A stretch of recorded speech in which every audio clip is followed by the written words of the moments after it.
All right. All right. Hey, Bill. Hey, Josh. Here Welcome we are. to the first annual the People's Exchange podcast. All right. Coming All at right. you straight from the Bitcoin Center, New York City. Every July 20th from now until time immemorial. Yes. Potentially every day between now and the next 10 days. And maybe more days, depending on how long we're here. Hey, I think we can do it. I'm a believer in possibilities. I'm a believer. That's why I'm here. Just gotta have faith. Speaking of possibilities, do you know about Neil Stevenson? No. He's an author. He's like a sci-fi author, but like interesting. Mm-hmm. Anyways, he's part of this company called Magic Leap. Mm-hmm. Oh, about the holographic stuff? Yeah. That looks incredible. It does look incredible. They can do like, well, actually I can't talk about it because the stuff I know about it is because I interviewed for them to be the producer. They said, "We love you, but we don't need a content producer yet. We're still working out the tech side, Mm-hmm. and we'll get back to you when we need content for it." And that's like, I'm a huge Star Trek Next Generation fan. Mm-hmm. It's like that level.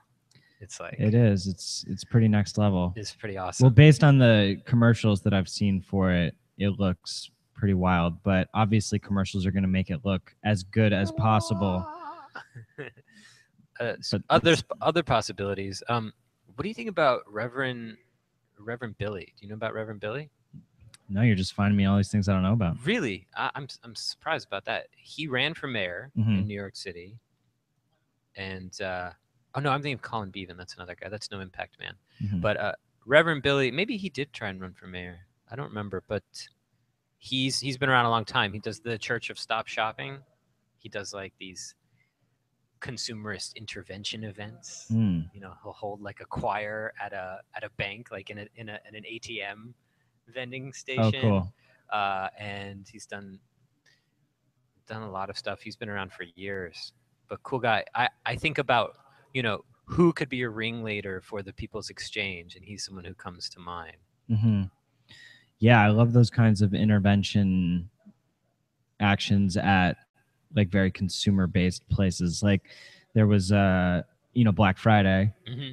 There's this one videographer, I forget his name, but he goes to when everybody's like stampeding in, running over each other, just like, the epitome of horrific American materialism. It's not just America, but that kind of footage is just so outrageous. And then he'll just like walk down and calling everybody zombies who are like waiting in, because it is like a zombie walk. People sitting there waiting, like camping out a week in advance to get the newest iPhone. Like that's actually is what that is. I'm not saying that it's always bad to, get a tech product early or something, but you're just saying that it casts the participants in a utilitarian role within that event, which basically limits their awareness and functioning to that of a zombie. Right.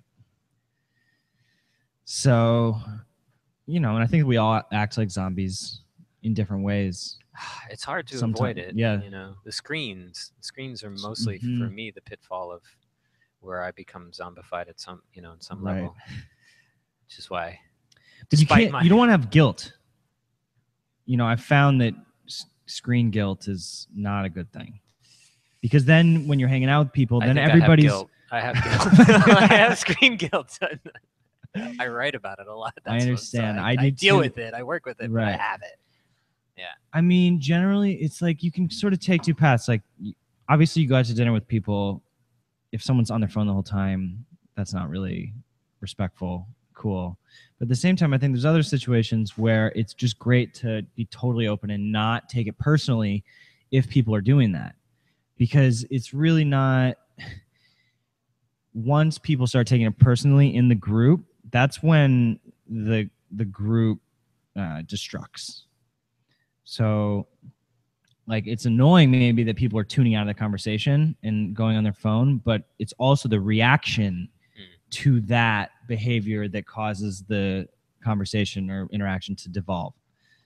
So I try to not take it personally when people are on screens around me as much as possible. Yeah. It's not personal. And there is a whole emerging ethics around this Mm-hmm. actuality, right? And this phenomena. But it is it's challenging. My friend has a really funny kind of way of putting it. He says, imagine if people just in the middle of conversation pulled out a crossword puzzle and was like, excuse me, I gotta work on this crossword puzzle. And like the kind of obstacle of the device or the screen is revealed through what he's talking about. That's a little bit extreme, though. I don't think that most of the time people are like gaming in the middle of a conversation. I think it's True. because they actually have another communication going on. It's usually messaging Mm-hmm. that is happening, or maybe someone scrolling through their news feed to see what's going on. But yeah, which is a little different because it used to be you had to pick up your phone every time someone called you. It was a call, so you couldn't actually engage multiple conversations at one time. But now we're sort of, the movement from phone calls to text. Like people text more than they even use the phone now. So based on that multiple layer system of conversations that we all have going on at the same time, that's kind of why it's happening. Yeah, and it makes sense because we're all in it. We're all in that multi-layered, interchanging community, of communications, all that stuff. So we all get it, and we all understand that that's what's going on. It's probably important, Mm-hmm. and we can all empathize too because we've all been in that situation at this point. We've all had the technology long enough where we know there are things that are important because we're constantly engaged with a large number of people, with a network of people all the time now, so trying to keep up with that requires interruption. So that's where the empathy for it comes. I am super excited for the day that the communications technology evolves beyond screens. That was the one sticky, like, important point of that movie, Yeah. was it demonstrated the even though they were just as enmeshed in the technology, at least it wasn't stealing their visual focus because we're so visual. I think actually we have a greater audio bandwidth for attention. We can multi-layer more deeply and handle more traffic over audio than visual. Like where we're looking subsumes our attention. But you know where that takes us. When we move, screens actually never are going to disappear. They're going to become non-physical, and they're going to become holographic, and there may Magic leaf. magic, yeah, yeah, they'll be all, or they'll be in your contact lens, Yeah. or whatever. But so it will get easier and less intrusive on social situations visually. But when someone has a contact lens and that's projecting something to them, then there's a really interesting short film, like 5 minutes, called Sight, and it's this future visualization kind of fiction story about transhumanism and this guy going on a date with a girl, and they both have, it's interfacing in their eyes, and it shows how they're communicating with each other with that distraction, but no one can see it visually. But they know that each other are sort of engaging in this activity of like being involved in their whole app world, but in the physical world you can't tell. It's this whole mediated filtration reality, which it seems pretty unavoidable at this point, because with the Internet of Things, it's just everything is going to be smart. Everything's going to be linked in. Did you see Black Mirror? Did you watch that series? No, I haven't. I heard there's some interesting stuff. There is. One is related to what you're talking about the date in Sight. This was about a married couple, and in this world, they wear contacts, and you can go back and review any moment from your life.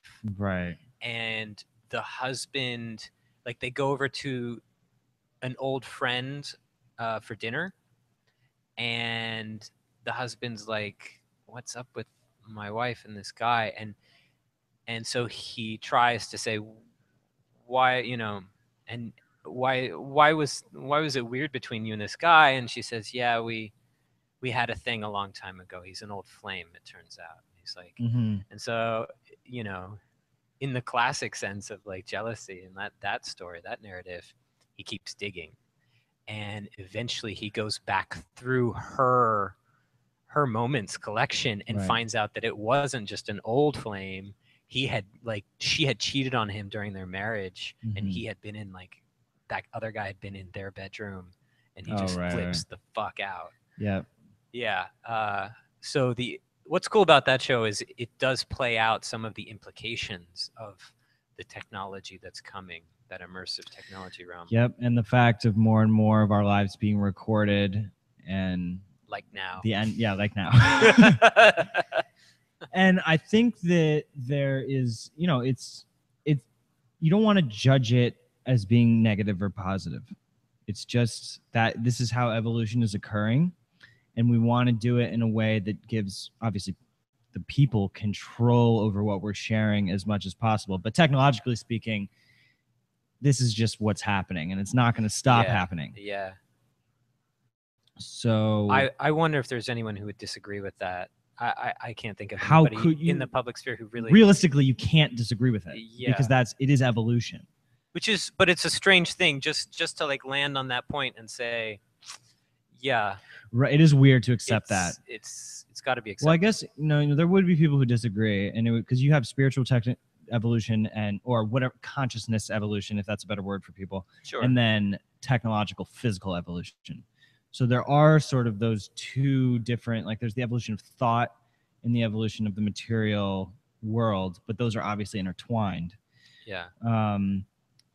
So, some monks and yogis and meditation experts would say actually that evolving in the physical sense isn't even totally necessary. Like you can, or it's equally valuable to like inner evolution versus external. And so maybe some people would say that what we're doing with this just insane speed of industrial movement is like too much. Maybe we do need to slow down and do it more responsibly and consciously, and not just release the next technology that is gonna, obviously make a lot of money, but could have like horrible societal implications. I'm not judging either way, but I guess that is a perspective. That's good. To slow down. And I'm pretty tuned into that perspective, I have to say. And I'm not sure that being tuned into that perspective necessarily creates a disagreement of the other, of the oncoming rush of immersive technology. I prefer to think that they're co-emergent, and so that the technology and consciousness are so deeply integrated that we can't unravel them anyway. So even though you have spiritual hermits who distance themselves from technology, or perhaps in their minds utilize a different kind of technology or a different aspect or perspective of technology, that being of the heart or the mind, not amplified through digital technology, right? But perhaps through social cooperative technologies, etc. They still all fit together for me. And the only problem is kind of what you're talking about, you brought up, is that if the technology is not cooperatively distributed, if it's an elitist system, right, which it is, so there's a big problem to me. Yeah. Then it won't help us evolve. It'll just totally. And that's, I think, the issue that is coming to the forefront now for the first time, which is traditionally people have thought, okay, technological evolution is one kind of movement. But now we're seeing that there's different types of technology. There's open, conscious, ethical technology, and then there's proprietary, closed technology. And so within that overall tech evolution, there's two major arms, which is, the conscious way and the unconscious way. So yeah, but I mean, I ultimately agree that, like, I don't think that we can really separate ourselves from technology. It's just a word, nature. You could just as easily call nature technology. I mean, there's serious studies going that, say the universe could potentially be a fractal simulation, and that we actually are within some sort of galactic program. I don't know, but it doesn't matter. Organism, or like the universe, or technology, or nature, these are all words for kind of the same thing. Yeah, when they say simulation, I also think you can think mind. Yeah. But it's interesting because what we're talking about doing is more of a cooperative venture. Cooperative, rather than, I don't know how to even define. It's an elite exchange. I mean, right down the street at the New York Stock Exchange, steps away. Yeah, steps away. So where we are right now, just do a little view of the facility here. This is 40 Broad Street, which is literally 100 yards away from New York Stock Exchange. And so what we're doing here with the People's Exchange and Minds and all the other groups that are going to be collaborating is trying to make this much more of an open, accessible exchange to society, as opposed to New York Stock Exchange, which is obviously very exclusive. And I showed them my ID. They wouldn't let me. I'm over 21. You tried to go in? It wasn't good. It wasn't good enough. That would be a good video to make. Just like trying to walk inside and see if we can get in. Yeah, I mean, I'd like to go in there. Blockades on the road. They're paramilitary people. I don't think I'm getting in. There may be some sort of public hours for like the viewing room or something. Oh, probably. I'd like to go in. I want to see it. Yeah. I'm not. It's because it's not about like being against that. Right. I mean, I'm not against the New York Stock Exchange. It's like there's. I'm not either. Yeah, it would be good to cooperate. I think in a way, actually, we are setting up ourselves to cooperate with various exchanges. We could, you know, potentially we could cooperate because who knows? Maybe they want to sponsor what we're doing. You know? Absolutely. And then it all works together. It integrates. Yeah, I mean, that's an important point because it's easy to polarize. Yes. And that's just not how things work. It's the same way that tech has different threads within it, you know, with the conscious and the proprietary, or the open source and proprietary, free software, closed source. So with like Google and Facebook and New York Stock Exchange and all the big financial institutions, it's like, it's easy to say, oh, they're all corrupt. They're all just they are. A lot of that. There is a lot of that, but it's not. And it's not to point fingers, but to me, it's the effect of a cumulatively based capitalism. Mm-hmm. It's like if you put everything on a boat on one end and it accumulates on one end, the boat is there's gonna be problems with the balance of the boat. Even though there's a few sailors trying to keep it from not tipping over. Yeah. Yeah. So, you know, you need process. It's good to generate wealth. And wealth is being generated, even if it's on a very speculative level at this point, right? And derivative, et cetera. But you also need processes to counterbalance that for the people who are generating wealth as well. You need to, and that means not accumulating and stowing it away. Mm-hmm. And, you know, there are precedents for this. There's demurrage, which is can be a characteristic of currency where it actually decreases in value over a set amount of time, so that you can't just accumulate, hoard it. Yeah. You have to keep putting it back out into the marketplace. Sure. That is an example of a distributive process which doesn't take away wealth, but it helps circulate it. It helps distribute it. Yep. You know, and that's not anti-capitalistic. You know, you can still generate wealth. Right.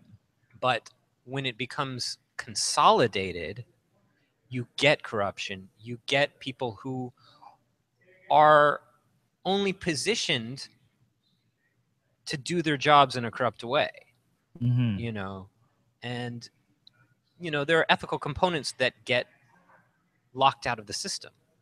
I think that's a large part of where we're at right now. Yep. And And I think like that is an interesting framework to have around a currency, so that you have to keep spending it in order to get the highest value out of it. I think, and it's the same as, it's all about having multiple options. So whatever currency it is, like it's a combination of them all. They're not, one isn't gonna just be the only one.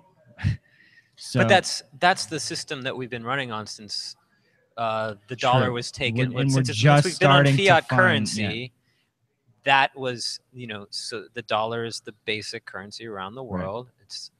Right. It's set up to run like this is the one. There can be only one currency. Right. And it's not working. I mean, now I know that the Chinese currency is also being a backing currency. It's starting to be as well, which makes sense. But it doesn't it needs to diversify way beyond that. And it is. That's what Bitcoin's doing. That's what all different digital currencies are doing. Digital currency is definitely where it's going to gain momentum to be just equally as valuable. Yeah, it's being, it's starting to be tested out in the EU as well. Mm-hmm. Central banks are starting to look at it. Yep. Yeah. So I'm trying to think to give people a little bit more of a overview of what we're doing. Well, I don't want to say too much. I think we've spoken a lot as in terms of context. I think we've provided a nice little bit of context, where we're at, where we're coming from, our kind of perspectives. But I'm excited about what we're going to be able to offer here, programming wise, events. Media. Yeah, it's exciting people, personalities who are really around this community. Very exciting people. I mean, it's already mainstream. There are digital currency expert writers at all mainstream media outlets at this point. Actually, interestingly, the New York Stock Exchange invested $70 million into Coinbase, which is a Bitcoin exchange. What does that say to you? Oh, well, it just says they know that, they see where the money's at. And they know in proprietary distributions of Bitcoin, like Coinbase and BitPay, and like the same Peter Thiel, the guy, one of the founders of PayPal, is one of the biggest investors of BitPay. So you see the old guard, entering in to the new currencies because, from a risk perspective, you have to be involved. If you're not involved early in some way, then it could overtake. So it's a good thing. I mean, it's viable. It's the fact that New York Stock Exchange would invest $70 million in Coinbase is, it's proof in a sense.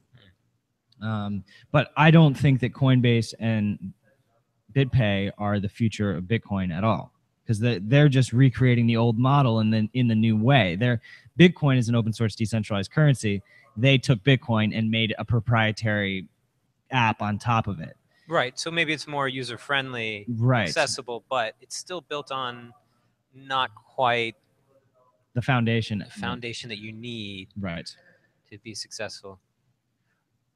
And there's always that lag time. It's the same. So Richard Stallman, who was the founder of the free software movement, and he was one of the original writers of GNU Linux, the original free operating system.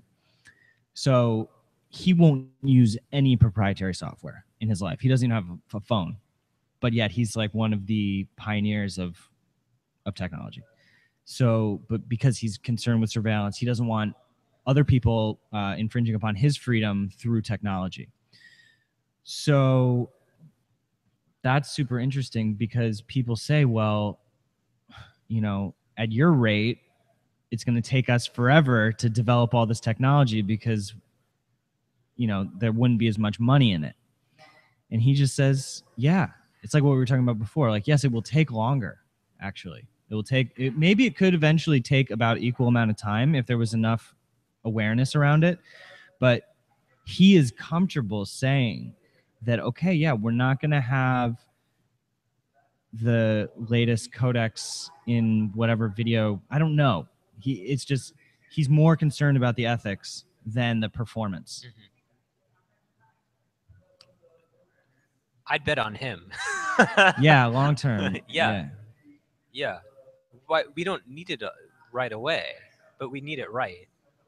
Right. But that's a good place to stop. Yeah, that is a good place to stop. I mean, it's necessity. There's necessity, and then there's desire, just short-term desire, and that's the rift. Yeah, but people are becoming more aware of how to work with their desires too. That's a big cultural moment that we're having right now, and so hopefully the market is starting to reflect that. I think so. There's I'm curious what the correlation is between the investment in digital currency and divestment from fossil fuels. Right. That's happening right now too. Yeah, for sure. It's an obvious correlation, but it's important to speak to these obvious things and say these are part of this moment. These are part of there's a movement. There's movement happening in a lot of different ways. It's showing up, but it gets really tricky though with what we were just talking about, speed of technological evolution versus in terms of what is the healthiest for society, because the head engineers of Google and all the other transhumanist, anti-aging tech, they're saying that actually they're going to save more lives by developing this technology as fast as possible, and it will be proprietary. So it's super, and unfortunately, they do have probably some statistical arguments for that. And so, but they're asking us to give up our rights. They are locked into a quantitative model that doesn't serve the qualitative reality, and so they may be able to provide statistical persuasion, but even if you can live forever, right? If you're living forever in a crazy hellhole, yeah, that's awesome. Yeah, not, but not. And then the other part of how this ties into what we're doing here is, we are trying to. We've got a really small time window, but we really do want to, like you're saying about the basis of Bitcoin, we want to build on a foundation that is it's going to serve. Yeah, fully transparent, fully accessible, fully open. It's going to serve ethically as well as functionally in a big way. Right. Yeah. But it's hard to figure out the pace of the social innovation. This is kind of a new technology that we're trying to It's almost all about awareness. I mean, I think that you give most people who don't know about that decision, if you're going to operate openly and ethically versus the traditional proprietary, that's smart business, secret, keep all your ideas secret. That is a question that most people don't even understand, that there's an open option that has a viable business model. There are multi-billion-dollar open source companies, and that's just starting to be recognized. So, but how do you discern between, and because you're more in the tech world, how do you discern between the sense, what's the difference between open source and cooperative? Because I'm super interested in cooperative organizations, right? So what's the difference between the absolute open source, free software, open source software are inherently cooperative because they are evolved by a community. So anybody can take a piece of open source software like GNU Linux for an operating system and make a change to it and make their own version of it, or they can make a change and then recommend it be merged back in with the main project. So you'll always have the governance system of the original project running the original project, but most of the time, a lot of the time, those are run through nonprofit foundations where there's some sort of democratic governance of the direction of the direction of organization. the yeah. So it's very similar. But you can also have open source and for-profit work together.